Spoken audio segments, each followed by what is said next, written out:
Assalamualaikum warahmatullahi wabarakatuh. Hello Bre and Sista. Apa kabar? Bareng A lagi di sini si Buzzer Ikhlas. Semoga kita tetap dalam lindungan Allah Subhanahu wa taala, terlindung dari apa? Dari iblis terkutuk dan anak buah iblis yang suka memberikan berita dusta, juga membuat susah para rakyat kecil. Siapa mereka malam ini? Kita akan ngerangkum dari berbagai sumber-sumber siapa aja pemain dari serial misteri horror plus 62 terbaru yang berjudul Coupling Going Slow Pick 2. Yang pertama, si Abu Janda atau si Abu-Abu aka Permadi Arya. Dia berperan sebagai jongosnya Pak penjajah zaman now. Kemarin dia tuh jongos Israel, sekarang dia jongosnya Cukong atau para 9 naga atau 9 cacing. Dia akan selalu hadir untuk membela penjajah karena dia merupakan pahlawannya bagi para penjajah. Jadi di video dia mengatakan bahwa pagar di Laut Banten itu bikinan warga asli sepanjang 30 km kurang lebih. Dan meminta presiden supaya jangan mencabut karena asli bikinan nelayan daerah situ selama kurang lebih 5 tahun. Bukan 9 naga katanya. Terus dia bilang bekonya itu bukan dari situ tapi di Bekasi, daerah Bekasi ya, beko buat narik-narik itu dia bilangnya beko, kalau bilangnya eskavator. Lalu dia memfitnah orang yang mengatakan bahwa itu punya 9 naga adalah provokator yang rasis sama kaum minoritas, juga mau mengadu domba bangsa. Gila banget gak sih fitnah si Abu Dajjal ini? Padahal kita udah tahu kan track recordnya dia kayak gimana, ya kan? Sebagai ya udah jelas dari dulu pun dia itu duri dalam daging umat Islam gitu. Karena dia ngaku agama Islam, tapi ya faktanya ada dia selalu nusuk dari belakang, bahkan dari dalam. Contoh pertama aja, dia menghina bendera tauhid yang fenomenal dan jelas dibantah tegas oleh Ustadz Felix Show. Yang ini udah dilaporin tapi dia tetap bebas. Kedua, dia bilang bahwa agama para teroris adalah Islam. Parah nggak tuh? Tapi aneh nggak sih kalau pakai logika gitu? Kenapa dia masih jadi orang Islam? Kalau iya Islam memang agama para teroris, ya gue pribadi sih ya kalau misalnya agama gue para teroris gitu, gue nggak mungkin ngejalakin agama sendiri gitu. Tolol nggak gitu? Itu tolol, bodoh namanya. Itulah kenapa dia kita sebut Permadi Arya Al-Tololi. Terus yang ketiga lagi, dia pernah rasis sama Pigai, si Pigai. Dia bilang katanya udah selesai belum evolusi lu, katanya gitu kan.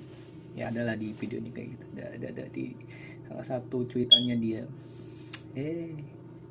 Kita sebagai umat Islam gak percaya yang namanya teori Darwin tentang evolusi, karena kita keturunan Nabi Adam alaihissalam, bukan dari keturunan gorila atau primata. Tapi kalau dia ini ya pengecualian kali ya. Jadi pantas kan? Well, akhirnya video dusta terjawab langsung oleh warga aslinya Banten. Ini dia, cek. Itu Permadi Arya itu syutingnya di Tanjung Kait. Jauh dong ya? Jauh. Di tempat makan. Oke, semoga dia cepat dieksekusi. Nah, tapi itu berlaku kalau hukum nggak bisa dibeli dengan uang. Masalahnya backingan dia katanya 9 cacing ya kan. makanya dia bebas mulu. Gimana dong kalau kayak gitu keadaannya? Ya nggak apa-apa, ada saatnya kok. Dajjal aja pada akhirnya akan mati, dibunuh oleh Nabi kita juga, Nabi Isa alaihissalam. Ya kita sebagai rakyat cuma perlu ikhtiar mencari dan menyuarakan kebenaran. Sisanya ya Allah yang pegang kendali, serahkan pada Allah. Dan saya pribadi mengapresiasi kepada Presiden RI Pak Prabowo Subianto atas gerak cepatnya dengan adanya info dan viral dari seorang nelayan. Jadi perlawanan seorang nelayan kecil seperti Bapak Khalid ini, ya. Dan hati-hati juga nih sama orang-orang kayak si M. Rofi, Irfan Besi, ya, dukun kebal yang gak laku. Ya, ada videonya, ada kan? Model si Karsin, model-model kayak gini tuh, aduh, londo ireng semuanya kalau gua bilang sih. Lihat aja dari narasi yang mereka bilang, mereka ucapin kayak gimana.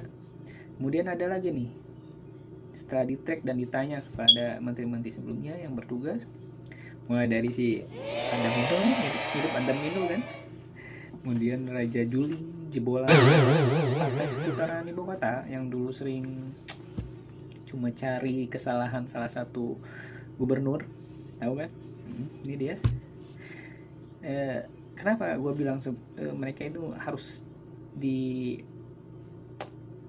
awarein, diantisipasi, karena mereka itu ikut berdusta dan mendukung PIK mengambil tanah rakyat gitu.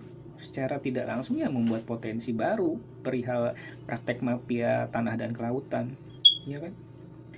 Apa itu? Ya munculnya HGB, coba tiba-tiba dipegang oleh ASG, Agung Sedayu Group. Itu kan semuanya harus berdasarkan persetujuan kesesuaian kegiatan pemanfaatan ruang laut. Wow. Yang nantinya dikeluarin oleh KKP. Gimana mungkin coba? Bisa nggak tahu gitu. Ya, terus ngapain aja gitu yang digaji mahal sama rakyat bertugas untuk ngurusin hal kayak gitu. Ya aneh aja gitu. Kalau bukan emang bagian dari itu gitu. Ini yang kayak gini nih, yang perlu diresapel presiden yang terhormat. Dan belum beres di situ, tahu nggak? Ternyata drama pagar laut ini juga diduga menyeret banyak pihak. Katanya mulai dari artis yang sekaligus mesin cuci, mesin laundrynya para koruptor, kayak yang udah tahu banyak, sama orang-orang juga menduga hanya artis ini aja sih pada mengarahnya gitu. Sampai dengan orang nomor 1 pada tahun 2023. Tebak siapa? Ya yang kemarin masuk peringkat OCCRP. Tahu kan? Wow. Ya udah kita sebut aja Pinocchio. Karena emang dia yang sering nyebut sampai pengusaha mafia kelas, bukan lagi kakap sih, tapi naga aja ditipu coba. Wow, amazing. Jadi dari pernyataan dia, dari video terbarunya dia, bahwa udah dibilang kan anak buahnya dulu nggak tahu apa-apa, sedangkan di video yang dia klarifikasi bahwa semuanya harus melewati legalisasi. Anak buahnya menuturkan sebaliknya gitu, nggak tahu apa-apa. Aneh kan?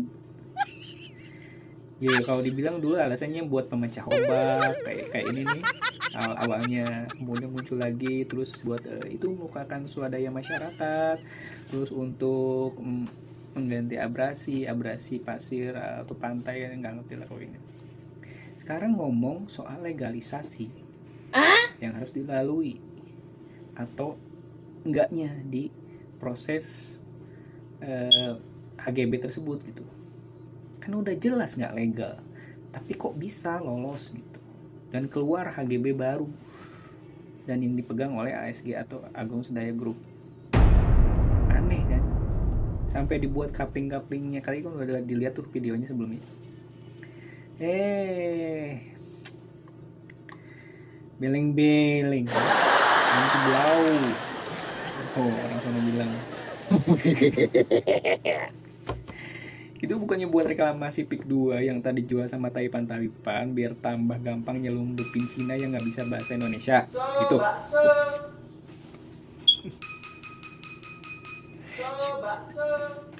Canda, kejauhan ya udah, pokoknya bakalan ketrek lah Pak, semuanya bakalan kebongkar, mau gimana pun alasannya pasti akan kebongkar. Inilah yang gue bilang, kita sebagai rakyat itu harus bersuara gitu, karena banyak ternyata bukan hanya di PIK aja yang ya area PIK 2 itu saja di Banten saja yang bermasalah, tapi di kepulauan Indonesia lainnya juga udah banyak yang dijual dengan menyalahi aturan-aturan semana mestinya gitu. Artinya hanya dikuasai oleh satu pihak tertentu untuk keuntungan dia tentunya, keuntungan pribadi, bukan lagi keuntungan buat rakyat. Jangan sampailah kita rakyat kecil Indonesia itu jadi tamu di tanahnya sendiri gitu. Karena secara harus dan sistematis tiba-tiba dikuasai oleh para penjajah modern ini gitu. Lewat birokrasinya yang sangat-sangat smooth sekali sistemnya. Ya, akhir kata sih video simple ini saya sendiri hanya berharap gitu masih banyak rakyat seperti Pak Khalid yang berani bersuara untuk kepentingan seluruh rakyat Indonesia, untuk para nelayan. Respect buat Pak Khalid. Merdeka bangsa dan tanah airku Indonesia. Wassalam.